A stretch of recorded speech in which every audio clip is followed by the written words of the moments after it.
안녕하세요. 반갑습니다. 기독교 신앙 요건 꼭 알아야 되지요. 제8강 주님의 기도에 대해서 함께 나눌 텐데요.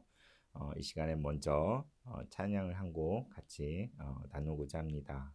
기도의 내용이거든요. 이렇게 기도에 대한 찬양인데 이 노래를 같이 한번 부르고 그리고 강의를 시작하도록 하겠습니다. 주여 이 시간 주께 의지하고 주여 이 시간 주께 의지하고 간절히 기도하오니 모든 사람들에게 주의 축복 주소서. 주여 이 시간 주를 바라보고 간절히 기도하오니 당신의 변함없는 사랑 내게 채워주소서.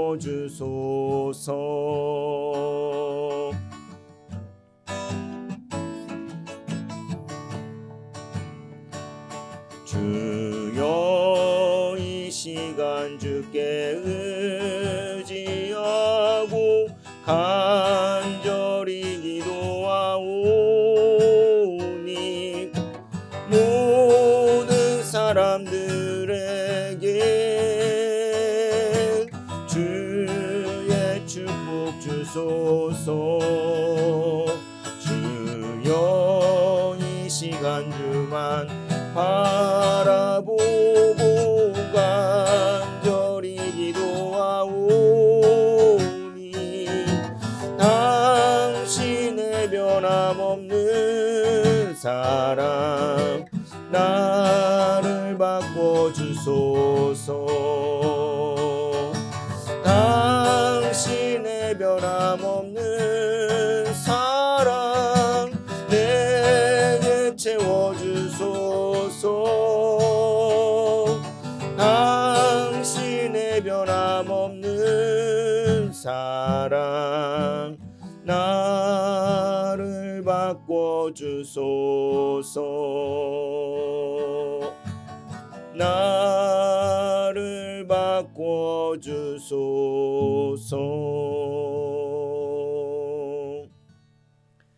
아멘. 네, 지난 시간 우리가 주일의 의미에 대해서 함께 공부해 봤고요. 한 주 휴강을 했었는데 재충전의 시간이 되셨는지 모르겠습니다. 저는 쉼표의 시간이 되었던 것 같아요. 이제 이어서 계속해서 8강과 9강, 10강을 여러분과 함께 공부하면서 해 나가도록 하겠습니다. 오늘 말씀드린 대로 8강의 주제는 주기도문의 유래와 의미는 무엇일까라고 되어 있지요. 그래서 우리 이야기 교회사라는 이 책을 중심으로 해서 저희가 함께 계속 공부해 가고 있는데요. 네, 주기도문, 네, 주님의 기도죠. The Lord's Prayer, 네, 주님의 기도에 대한 것을 같이 나누고자 하는데, 여러분, 우리의 기도 생활은 좀 어떤지 궁금합니다. 네, 요즘 코로나로 인해서 교회 활동한 것들이 많은 제약이 있고, 또 혼자 또는 사람들과 떨어져 있는 시간이 더 많은데, 그 시간 동안 오히려 기도가 더욱 깊어졌는지 아니면 오히려 기도가 힘을 잃고 더 해이지진 않았는지 그걸 돌아보면서 오늘 주님이 가르쳐주신 그 기도를 함께 나누고자 하는데요. 우리 신앙생활을 요약하면 이렇게 말할 수 있죠. 말씀, 기도, 하나다음 찬양, 이렇게 하나님 말씀 가운데 또 그분과 기도하면서 또 찬양 속에서 우리가 살아가는데 이 공동체에 있어서도 그렇고 개인에게 있어서도 적용할 수 있는 부분인 것 같습니다. 그래서 이 기도는 뭐라고 정의하느냐 여러 가지 들어보신 게 있을 거예요. 기도는 호흡이다 이렇게 말하기도 하고, 네, 기도는 하나님께 드리는 기도지요. 그래서 이 주님이 갖춘 그 기도 가운데 우리가 무엇보다도 생각이 되는 것은 어린아이와 같은 기도가 아닌가 싶습니다. 어린아이의 기도라는 말은 다시 말하면 순수한 마음, 순전한 마음으로 하나님께 드리는 기도라고 할 수가 있겠지요. 제가 처음으로 그 대표 기도했던 때가 언젠가 나눈 적이 있는지 모르겠는데 중학교 3학년 때 이제 예배 가운데 이제 순서를 맡아서 대표 기도를 하게 되었는데 너무나 떨렸어요. 너무나 떨려가지고 막 이렇게 기도문을 써서 이렇게 외우고 또 외웠는데도 이게 종체 암기가 되질 않는 거예요. 제가 썼는데도. 그래서 막 불안하고 두려운 가운데 겨우겨우 우겨 넣어가지고 이제 예배 시간에 순서가 되어서 이제 허준 형제님 예배를 위해 대표 기도해 주시겠습니다 할 때 이제 일어나서 이제 외운 것을 암송을 했죠. 암송을 이렇게 뭐 하나님 아버지 어쩌고 저쩌고 이렇게 하다가 거의 한 3분의 1을 넘어갔을 때 갑자기 아무 생각이 안 나는 거예요. 눈앞이 캄캄해지면서 정말 그냥 기도가 멈췄어요. 멈추니까 이제 친구들이나 이제 선생님이나 다 이제 어떻게 했겠습니까? 기다려주잖아요. 이렇게 이어서 하겠죠. 기다려주는데 10초가 지나고 20초가 지나고 꽤 긴 시간이 흘러도 정말 전 꿀먹은 벙어리처럼 있으니까 웅성웅성하기 시작하더라고요. 정말 어쩔 줄 모르는 그런 상황 속에서 정말 어떻게 그냥 마무리를 하고 딱 자리에 앉았는데 얼마나 부끄러운지 모릅니다. 이렇게 참 그에 대해서 누가 뭐 얘기한 사람은 없지만 혼자 스스로 되게 부끄러웠던 기억이 있는데 그러면서 참 크게 배웠던 것 같아요. 기도는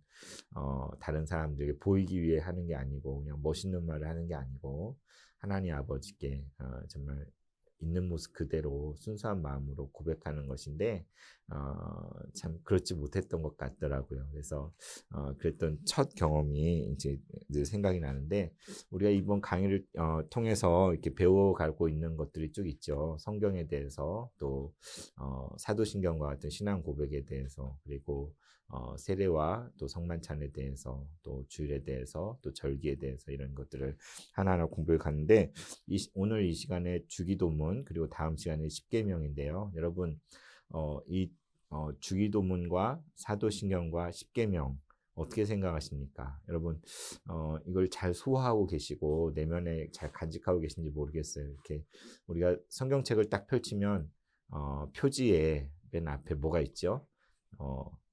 사도신경과 주기도문이 있잖아요. 그죠? 맨 앞에. 그리고 맨 뒤에 넘기면 거기엔 딱 십계명이 있어요. 십계명.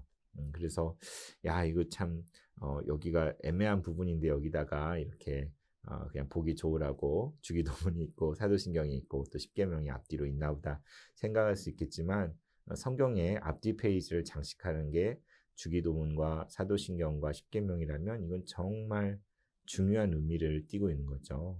전과 후를 두르는 그런 내용들인데 그래서 이 사도신경과 주기도문 이 십계명은 깔뱅이 쓴 기독교 강요 책이 있지 않습니까? 1536년에 초판을 발행했는데 프랑스 국왕 프랑스와 1세에게 헌사하는 내용으로 이렇게 책을 썼는데요. 그 책에서도 제가 읽어보니까 가장 주요 핵심적인 내용이 그러니까 개혁신앙에 대해 종교개혁의 그 프로테스탄트 신앙에 대해서 변증하고 우린 이런 신앙을 가지고 있습니다라는 것을 왕에게 이렇게 밝히는데 거기에 가장 핵심적인 내용이 바로 사도신경, 이 신앙 고백에 대한 것 그리고 십계명, 다음 시간에 배울 십계명 그리고 기도에 대해서는 주님이 가르쳐준 기도 이것들을 해설하고 풀이하는 내용들이 그 기독교 강요의 대부분을 물론 이제 성례에 대해서도 세례와 성만찬에 대해서도 이렇게 이야기하지만 이번 우리가 이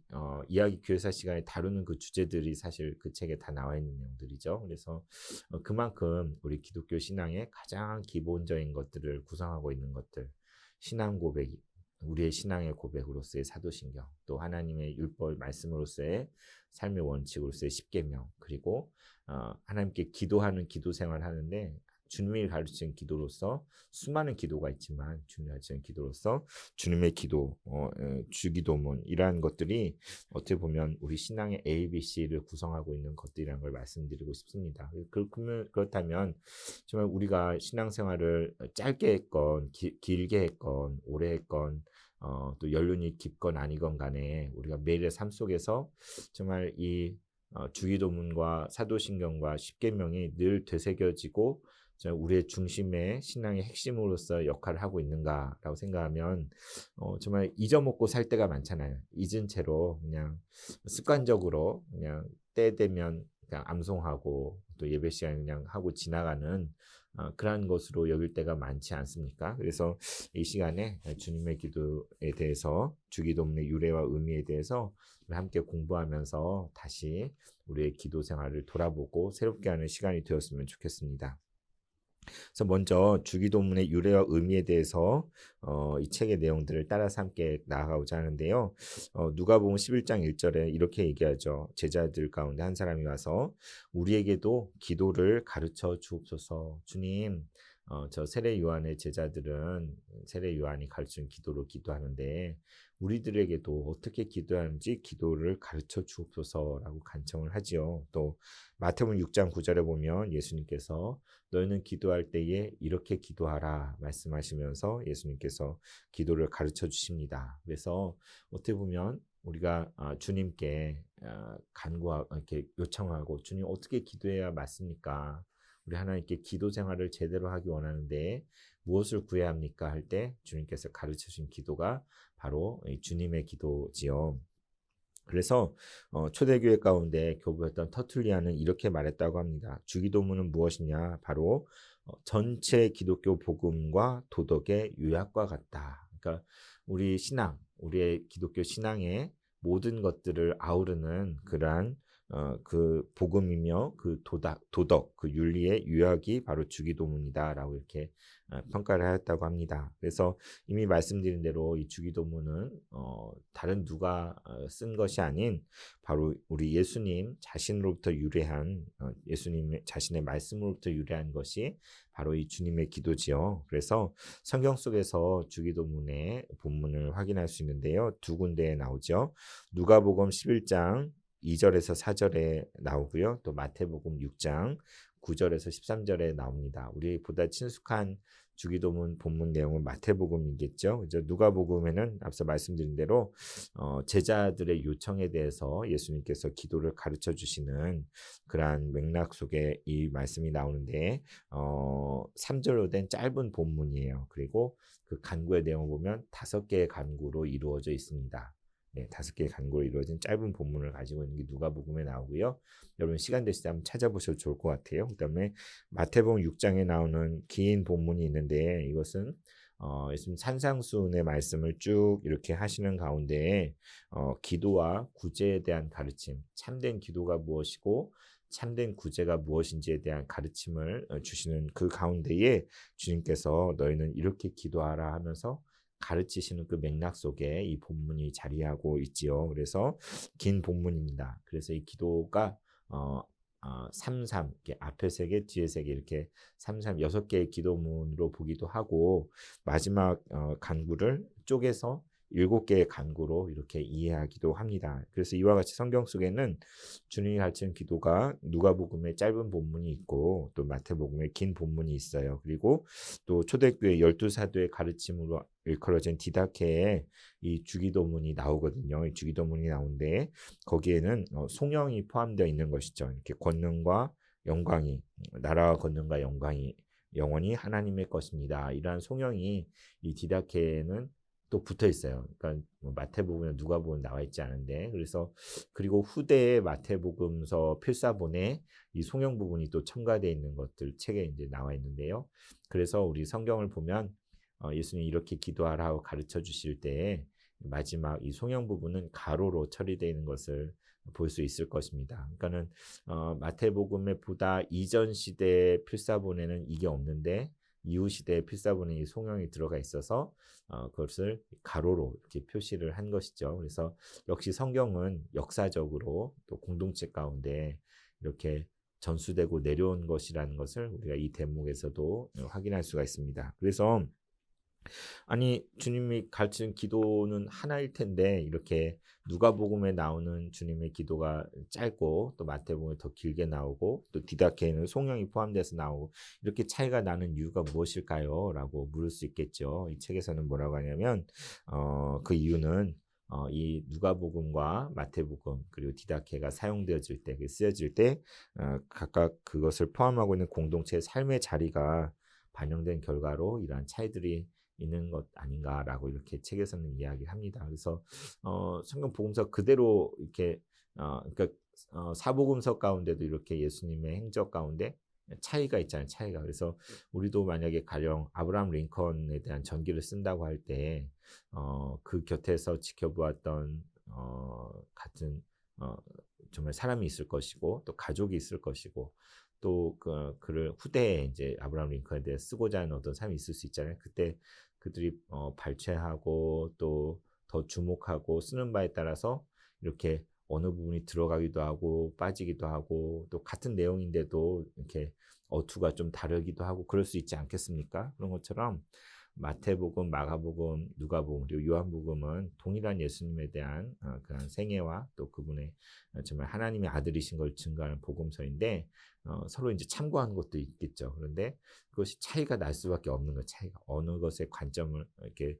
보다 관심을 두느냐, 또 어떻게 묘사하냐에 따라서 그 100사람이 쓰면 100사람이 쓴 것이 다 똑같을 수가 없잖아요. 그죠? 그런데 그 차이 나는 것들을 중간에 수정하거나 바꾸거나 하지 않고 우리 교회 우리 신앙의 선배들은 그걸 고스란히 그대로 간직을 했어요. 그대로 간직을 해서 그것을 바꾸지 않고 그대로 이렇게 간직해서 우리에게까지 전달해 줬다는 것을 우리가 생각할 수 있는 부분인 것 같아요. 그래서 가령 아브라함 링컨 다른 아브라함 링컨이 아니잖아요. 똑같은 아브라함 링컨에 대한 이런 면 저런 면들을 이렇게 다차원적으로 여러 사람의 관점 속에서 보여주는 것처럼 우리 예수님에 대해서도 한 사람의 증인이 아닌 한 사람의 증거가 아닌 이렇게 마태와 마가 누가 그리고 요한을 통해서 그분에 대해서 우리가 파악하고 이해할 수 있도록 더 풍성하게 이해하도록 도움을 준다고 여겨집니다. 그래서 이제 이 주기도문과 유대 전통에 대해서 또 이 책에서 다루고 있는데요.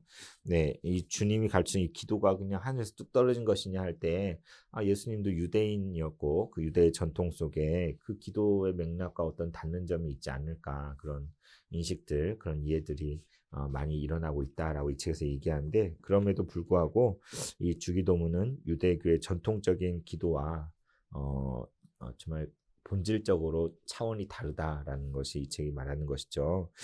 굳이 유사한 부분을 찾는다면 아람어 키디시의 첫 부분의 송영 부분이 이렇게 그의 나라를 구하고 그분의 임하심을 구하고 이런 부분들이 비슷하다라고 할 수 있겠지만 이 아람어 키디시조차도 4세기경 그러니까 기원 후 4세기경에 처음 도입되어서 9세기에 확립이 되었다고 이 책에서는 밝힙니다. 그래서 시기적으로 예수님이 활동하시던 시대에 훨씬 이후 시대에 이제 카디시가 이제 정해진 것이죠. 그래서 근데 이제 모르는 거잖아요, 그죠? 수많은 기도들이 있을 수 있고 또 그런 간구들이 있을 수 있는데 문자적으로 기록된 것만 지금 남아 있는 거지 않습니까? 그래서 뭐 모르는 거죠. 뭐 비슷한 어떤 그런 간구가 있었는지 어땠는지 그런 것들 우리가 다 헤아릴 수는 없지만 어쨌든 남아 있는 자료를 보면 주님이 가르친 이 기도는 일반 유대교 안에서 가르쳐지고 또 이렇게 드려졌던 그런 기도와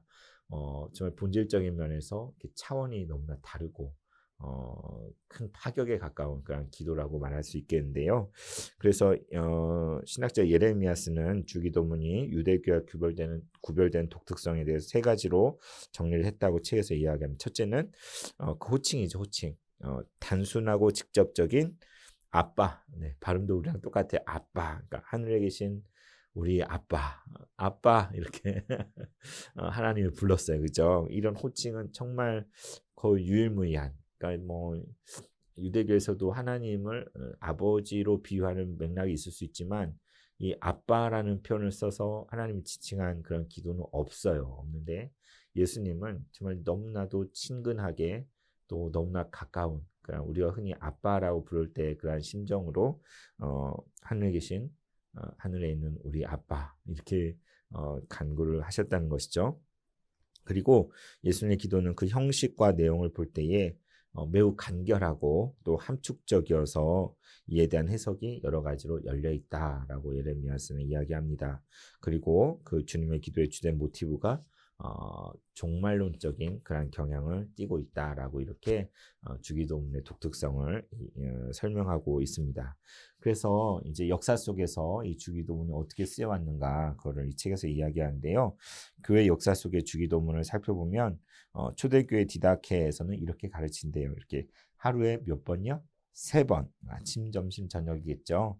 하루에 3번 이 주기도문, 주님이 가르친 기도로 기도하라. 그래서 아주 개인적이고도 가정적인 기도로서 이렇게 사용하도록. 그러니까 아침에 한번 주님이 가르친 기도를 드리고 또 낮에 또 이 기도를 드리고 또 밤에 저녁 때 또 이 기도를 드리고 유대인들이 이렇게 하루 3번 기도하는 것처럼 정말 이 주님 가르친 기도로 3번 기도하도록 이렇게 가르치고 있었다는 것이죠. 그런데 이 주기도문이 예전적으로 사용되기 시작했습니다. 바로 세례자 교육을 할 때에 새롭게 같은 공동체 일원이 되는 신앙 고백을 하는 그 세례자 교육을 할 때 이 주님의 기도를 사용했는데 어떤 식으로 하냐면 비밀을 전수하는 방식으로.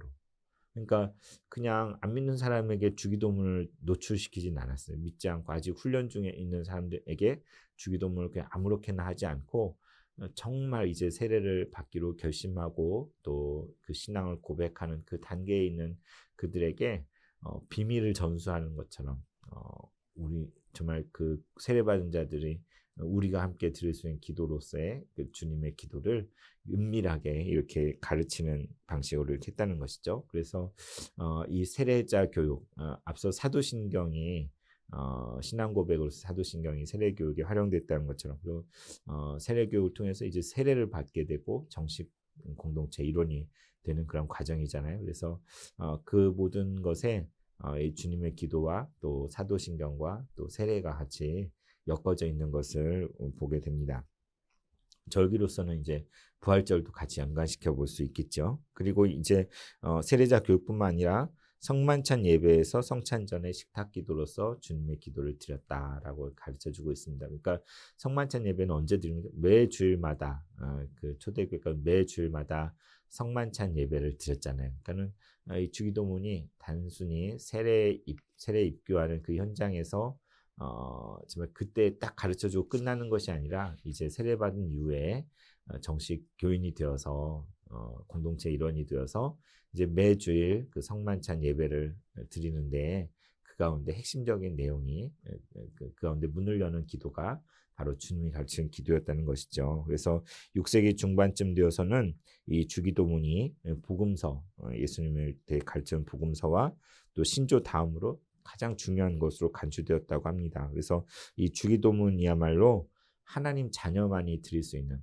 하나님의 자녀로서 하나님께 기도할 수 있는 그 특권이고 또 우리가 하나님께 드린 모든 기도의 중심이며 또 마지막 이 땅의 생을 마감하는 죽음의 자리에서까지 그러니까 삶과 죽음의 그 자리에서 가장 중요하게 여겨진 것이 이 주님의 기도이고 또 신앙 고백으로서의 사도신경이라는 것이죠. 그만큼 이 주님이 가르치는 기도는 우리 신앙의 핵심적인 것이라는 걸 가르쳐주고 있습니다. 그래서 종교개혁자 루터의 경우는 이 주기도문을 일상생활 전반에서 활용할 것들을 강조했어요. 그러니까 어느 때만 어느 맥락 속에서만 주님의 기도를 할 것이 아니라 모든 삶 속에서 무슨 일을 시작하고 마칠 때 끝날 때 그 상황 속에서 항상 이 주님의 기도를 드리도록 그래서 주기도문은 일반적인 기도가 되어야 한다. 이게 무슨 말이냐면 특별한 기도잖아요. 그런데 일반적인 기도가 되어야 한다는 것은 늘 이 기도가 우리 안에 맴돌고 우리가 고백되어지고 또 우리가 하나님께 드려지는 기도로서 이 주님의 기도를 사용해야 한다라고 말한 것이죠. 그래서 오늘날 개혁교회는 성만찬 준비와 또 설교를 마칠 때 축복한 그 맥락 속에서 또 특별한 예식이 있을 때 주기도문을 같이 하는데요. 정말 어떻습니까? 우리도 뭐 모임을 할 때 겨자씨나 또는 어떤 모임을 했을 때 순서를 시작하거나 또는 뭘 마칠 때 주님의 기도를 같이 하곤 하잖아요. 그런데 어쩌면 그게 그냥 형식적으로 하는 건 아닌지 그 본질적인 의미를 잘 우리가 헤아려서 기도를 드리고 있는지 되새겨보아야 할 것 같습니다. 그래서 주님의 기도의 본문을 한번 같이 보면 하늘에 계신 우리 아버지의 이름을 거룩하게 하시며 아버지의 나라가 오게 하시며 아버지의 뜻이 하늘에서와 같이 땅에서도 이루어지게 하소서. 오늘 우리에게 일용할 양식을 주시고 우리가 우리의 잘못한 사람을 용서해 준 것 같이 우리 죄를 용서하여 주시고 우리를 시험에 빠지지 않게 하시고 악에서 구하소서. 나라와 권능과 영광이 영원히 아버지의 것입니다. 아멘. 이게 주님이 우리에게 가르쳐 주신 그 주님의 기도잖아요. 그죠? 그래서 맨 처음에 보면 하늘에 계신 우리 아버지하고 이렇게 부르는 부분이 있습니다. 그러니까 우리가 기도할 때는 항상 시편도 마찬가지지만 하나님에 대한 고백, 그 호칭, 이렇게 호칭 가운데 기도를 시작해야 되잖아요. 이렇게 우리가 일상생활에도 뭐 이렇게 선생님 뭐 또는 아빠, 엄마, 또 누구야 할 때 먼저 부르잖아요. 부르고 나서 이야기를 하지 그냥 다짜고짜 그냥 하지 않지 않습니까? 그래서 하나님께 기도할 때도 먼저 호칭이 필요한데 특징적인 것은 하늘에 계신 우리 아빠라고 했다는 것이죠. 그리고 이제 먼저 하나님의 이름과 나라 뜻을 구하는 세 개의 기도, 그 다음에 우리의 일용할 양식과 또 죄 용서와 시험에 빠지지 않게 그리고 악에서 구하길 구하는 이 네 개의 기도, 이렇게 7개의 간구가 이 기도문 안에 있죠. 그런데 이제 이 책에서 이야기하는 것처럼 그러니까 주기도문, 옛날 주기도문 있잖아요. 나라의 임하옵시며 막 이렇게 돼 있던 기도문, 지금은 아버지의 나라가 아버지의 이름을 거룩하게 하시며 이렇게 우리가 이제 좀 더 이렇게 바르게 이렇게 고백을 하고 있는데 여기서 이제 또 이제 여성 신학자나 이제 그쪽에서는 왜 굳이 아버지란 말을 쓰느냐, 아버지 그거에 대해 좀 불만이 있기도 하다라고 이 책에서 이야기하죠. 그래서 당신의 이름이, 당신의 나라, 당신의 뜻이 이렇게 하면 좋지 않겠냐라고 얘기하는 그 직역하면, 그러니까 예수님이 가르치는 기도 직역하면 당신의 이름이, 당신의 나라가, 당신의 뜻이 이렇게 그렇게 돼 있는 거죠. 근데 우리 정서상 당신이라는 표현을 어떻습니까? 시편에도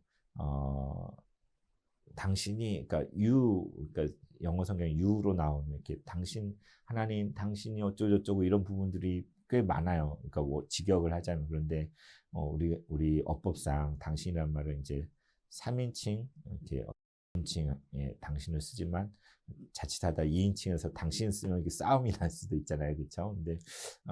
근데 이제 사회적 인식이 2인칭에 당신을 써도 이게 존중하고 높이는 뜻이다라는 것이 이렇게 우리가 합의가 돼 있다면 이렇게 당신이라고 써도 좋을 것 같아요. 그런데 이제 그게 아직 어법상으로는 이거는 하나님을 당신이라고 부른다는 것이 뭐 그것을 불편해하시는 분들도 계시고, 근데 저는 정말 그 you, 그러니까 thou, 이렇게 thou 영어로 thu 이게 이제 ou, thou 이게 이제 you에 대한 존칭이잖아요, 그죠? 하나님께 하는. 그래서 그런 합의가 된다면 보다 직접적인 느낌이 살지 않습니까? 당신의 이름, 오 주님, 당신의 이름이 할 때 이제 직접 하나님 앞에 계시는 그것을 더 크게 인식할 수 있잖아요. 근데 아버지의 이름이 그러면 어떤 다른 아버지의 어떤 이름을 이야기하는 것으로 이렇게 우리가 또 여겨질 수도 있는, 보다 간접적으로 여겨지는 그런 부분들이 또 있고 해서 참 어떤 그 여성신학적인 그런 차원을 떠나서라도 당신의 이름이, 당신의 나라가, 당신의 뜻이 이게 이제 원래 원어에 있는 you, 그러니까 당신이라는 뜻이 거기 들어져 있다는 것들을 말씀드리고자 합니다. 그래서 아버지의 이름을 거룩하게 하시며, 그러니까 이름은 그 존재와 맞닿아 있는 것이잖아요. 하나님의 이름, 하나님의 이름 구약에서 여호와, 야훼로서 이렇게 가르쳐 주셨잖아요.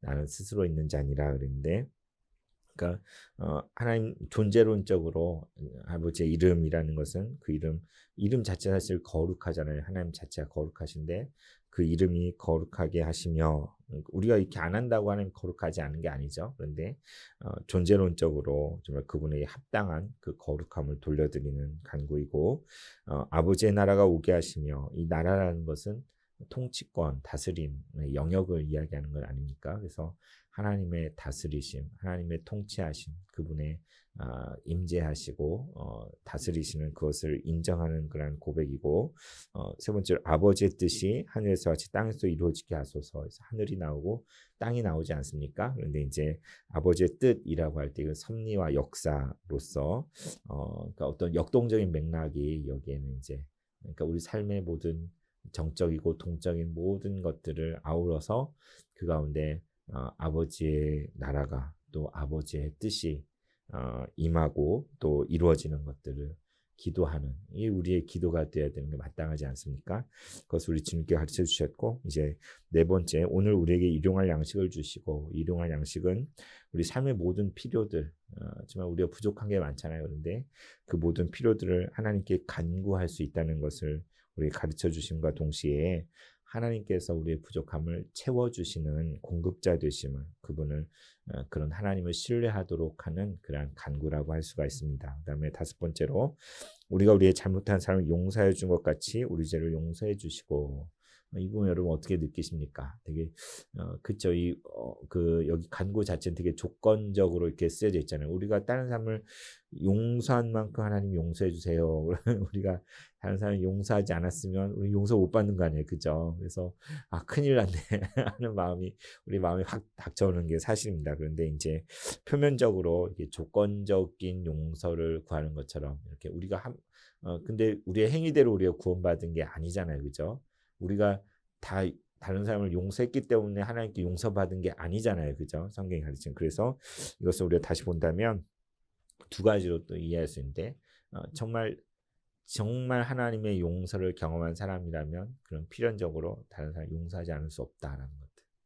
그러니까 우리가 하나님 용서를 진짜 바란다면, 정말 그것을 경험했다면 우리 자신의 삶 속에서도 주님을 닮아서 그런 용서하는 모습이 당연히 드러나야 되는 거 아니겠습니까? 그러면 그렇죠, 현실은 우리가 완고하고 용서하지 않고 남을 정말 그 용서하지 않는 그런 것들이 우리 안에 가득할 때에 정말 우리가 제대로 된 그런 용서를 체험했는가, 그런 제대로 된 하나님을 믿고 있는가라는 것들을 다시 생각해 보게 되는 것이죠. 그리고 정말 이건 결과적으로 정말 우리가 누군가를 용서할 때 그 순간에 나를 용서하신 하나님을 더 깊이 깨닫게 되고 경험하게 되고 체험하게 된다는 것들, 그러니까 그게 앞이 되고 뒤가 될 수도 있는 건데, 그런 부분들을 생각하게 해주시고 해주는 부분이고, 또 여섯 번째, 우리를 시험에 빠지지 않게 하시고, 시험, 유혹, 템테이션, 우리 삶을 사는 가운데 수많은 유혹과 걸려 넘어지게 하는 것들이 많이 있잖아요. 그런데 그러한 것들로부터 우리를 건져주시고, 또 악에서 구하소서, 이 마지막 악에서 구해달라는 것은 영원한 멸망으로부터, 그러니까 악의 세력에, 그런 세상 권세 잡은 정사와 이런 그런 그 공중 권세 잡은 자 있잖아요. 근데 그러한 모든 세력에 정말 우리를 해치려 하는 그런 모든 것으로부터 결정적으로 우리를 구하여 주옵소서라고 기도하는 내용인 것이죠. 그래서 그리고 송영으로 나라와 권능과 영광이 진정 영원토록 아버지의 것입니다 라고 이렇게 고백하는데요. 여기서 이제 우리가 보는 것처럼 하늘에 계신 나의 아버지 하지 않고 우리 아버지라고 했잖아요. 제자들의 가르쳐준 맥락 속에서 그렇지만 our father 이런 것처럼 여기서 공동체성을 우리가 확인할 수가 있는 거죠. 주님이 가르치는 기도, 우리의 가르치는 기도는 개인적인 기도가 아니라 공동체의 기도, 그리고 나 한 사람이 하나님께 나아가는 그런 기도를 넘어서서 함께한 다른 모든 사람들을 포괄하고 또 품는 정말 교회로서 일치된 신앙 안에서 하나님께 드려지는 기도라는 것을 우리가 생각해 보게 되는 것 같아요. 그래서 이 주님의 기도를 우리가 드릴 때 정말 그냥 아무 생각 없이 암송한다면 안 되겠죠. 이것이 주님이 가르치는 기도 그 내용 하나하나를 제대로 곱씹으면서 정말 이것이 나의 진심이다 하는 마음으로 이 기도를 드려야 할 것입니다. 그래서 이제 마지막 오늘날 주기도문의 의미는 무엇일까? 이 책에서는 우리의 기도 생활에 대한 반성이 있어야 되겠다라는 것을 우리에게 제시해 줍니다. 어떻습니까? 많은 경우에 우리의 기도는 우리의 생각과 우리의 뜻을 이루기 위해서 이미 결정된 우리의 욕망과 판단을 하나님에게 강요하는 기도는 아닌지, 그러니까 내 생각, 내 뜻, 내가 이렇게 되고 싶은 그런 욕망과 욕구가 있는데 그것들을 우격다짐으로 주님 이렇게 해주세요라고 이렇게 앞뒤 재지 않고 아무것도 생각하지 않고 그냥 막 이렇게 들이미는 그러한 기도, 떼쓰는 그러한 기도는 아닌지, 그리고 또 때로는 정확한 의미를 전혀 모른 채 그냥 습관적으로 반복하는 기도는 되지 않는지, 주문과 같은 것이죠. 연불하는 거라고 할 수 있는 거겠죠. 아무 생각 없이 그냥 하라니까 하고 그냥 외웠으니까 줄줄줄 하는, 많은 경우 그러기가 쉬운 것 같아요. 그런데 정말 우리가 기도할 때마다 그 정확한 의미들을 되새기면서 거기에 우리의 마음과 진심과 모든 것을 실어서 하나님께 드리는 기도가 되어야 되겠습니다. 그래서 이 주님의 기도, 참된 기도의 모범이라고 할 수 있는 주님의 기도를 우리가 진지하게 때마다 다시 한번 음미하고 또 깊이 생각해 볼 그런 필요가 있습니다. 그래서 너희는 먼저 그의 나라와 그의 의를 구하라. 주님께서 말씀하신 대로 우리의 모든 기도 생활은 하나님의 나라와 그 의가 이 땅 가운데 이루어지기를 간절히 바라는 열망의 기도해야 하겠다라고 이렇게 필자는 이야기하고 있죠. 그래서 여러분 주기도문에 대해서 더 자세히 좀 더 살펴보고 싶고 이렇게 그런 마음이 있는 분에게 두 권의 책을 소개하고자 하는데요. 스탠리 하워워스가 쓴 주여 기도를 가르쳐 주옵소서, 아까 누가복음의 제자가 간구한 것처럼 주님 우리의 기도를 가르쳐 주십시오, 그 제목을 가지고 주기도와 하나님의 나라에 대한 그런 내용을 담은 스탠리 하워워스 책이 있고요. 또 이전에 우리 주님의 교회에 잠시 계셨던 이명수 목사님 너희는 이렇게 기도하라 라는 조그만 책이 또 있네요. 그래서 여러분 주님이 가르치는 기도를 더 깊이 또 이렇게 음미하고 또 그것들을 헤아리는 가운데 그것으로부터 뻗어나가는 우리의 기도, 하나님께 올려지는 그 기도, 참된 기도 가운데 우리의 삶이 드려지고 또 그런 간구의 자리로 나아가는 하나님의 나라와 의를 구하는 우리 모든 성도님 되기를 진심으로 바랍니다. 네, 이번 강의도 잘 들어주시고요. 또 앞으로 이어지는 9강 10강을 통해서도 또 뵙겠습니다. 감사합니다.